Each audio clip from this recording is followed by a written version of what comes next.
Hello मित्रों, स्वागत है आप सभी का। आप सभी को मेरा नमस्कार। आज हम बात करेंगे कि ये जो हुआ है अभी कुंभ में, उससे कहीं न कहीं आचार्य प्रशांत दुखी हैं। इस बात को उन्होंने खुद बोला कि मैं दुखी हूँ, हँस रहा हूँ वो अलग बात है ऊपर से, लेकिन भीतर से दुखी हूँ।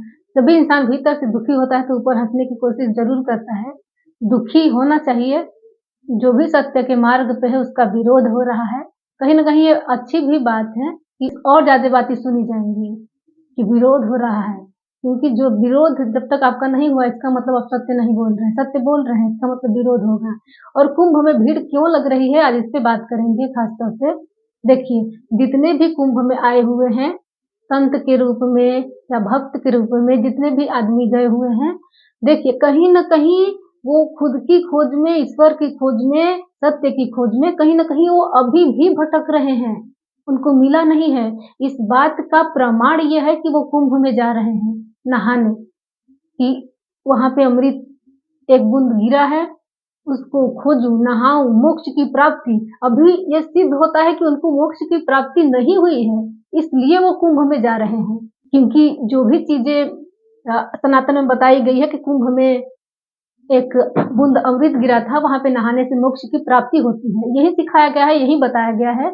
अगर मोक्ष की प्राप्ति हो गई तो फिर भीड़ क्यों लगा रहे हैं, क्यों जा रहे हैं? एक बार नहा लिए मोक्ष की प्राप्ति हो गई, ये इसका मतलब यही है कि वो झूठ है, वो बात झूठ है।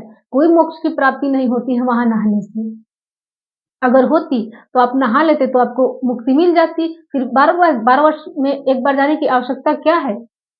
ज़रूरी नहीं कि हर 12 वर्ष में आदमी मर जाए, हमेशा जाता है, हर 12 वर्ष में जा रहा है, बूढ़ा हो जा रहा है संत, तो कहीं न कहीं भटका हुआ है, उसको कुछ मिल नहीं रहा है, वो खोज में है, अभी भी निरंतर खोज उसकी चल रही है। और जिसको मिल गया वो आपको दिखेगा नहीं, वो पाखंड में नहीं पड़ेगा। उसके पास दृष्टि है, वो देख रहा है, वो देख लिया, स्वयं को देख लिया, जिस चीज़ को खोज थी वो उसको मिल गया। अब कहीं भी जाने का कोई मतलब नहीं है।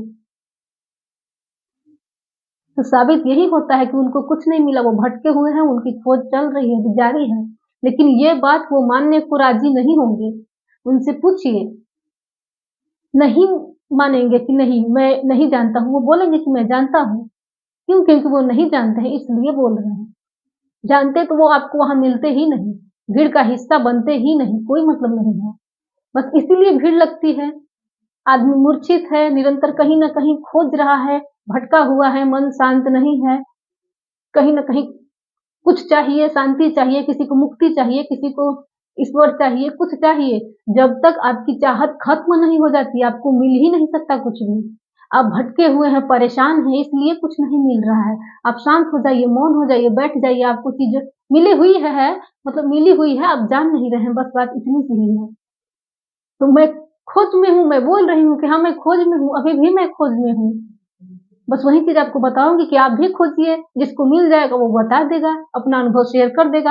अगर आपको मिल गया तो आप बता देंगे कि मैंने इसी मार्ग से गया था, मुझे मिला, फिर मैं भी उस मार्ग पे चलूँगी, बस इतनी सी ही बात है।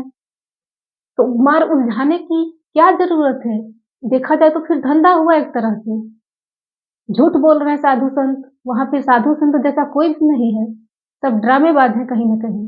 बस इसी बात से आचार्य जी दुखी हैं, मैं भी दुखी हूँ, सब दुखी होंगे।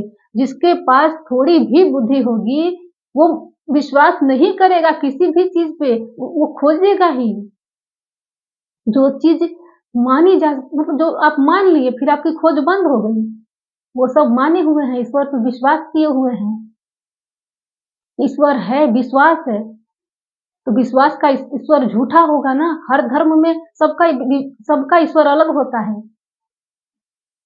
ईश्वर सब लोग कहते हैं कि ईश्वर एक है, ईश्वर एक है, ईश्वर एक है, लेकिन मानता कौन है? तो मानिए मत, जानिए, मानने से अच्छा है कि जानिए ना, ईश्वर एक है, इसका मतलब आप जानते हैं इसलिए बोलते हैं, लेकिन नहीं आपने विश्वास किया है इसलिए बोल रहे हैं।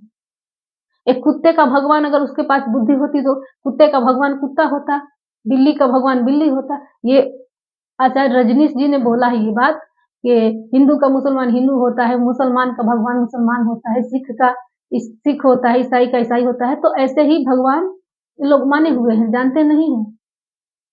तो इतना ही कहेंगे, कुछ भी नहीं है, ये सब फालतू की बात है और फालतू में उलझने का कोई मतलब नहीं है। खोजना ही है तो कुछ जहाँ मिल सकता है, भीतर मिल सकता है, भीतर खोजिए। तो इतना ही कहेंगे कि अगर इ जो उलझे पड़े हैं इस भीड़ में ना, उनको कभी नहीं मिल सकता सत्य, कभी भी वो खोज नहीं पाएँगे, खुद को कभी नहीं जान पाएँगे, क्योंकि वो बहुत ज़्यादा उलझे पड़े हैं। तो ये बात थोड़ा-सा समझने वाली है, जिसके पास भी थोड़ी बुद्धि की प्रखरता होगी, वो मानेगा नहीं, विश्वास नहीं करेगा, वो खोजेगा, भीड़ का हिस्सा वो कभी नहीं बनेगा। तो आज इस वीडियो में इतना ही बात करेंगे, धन्यवाद।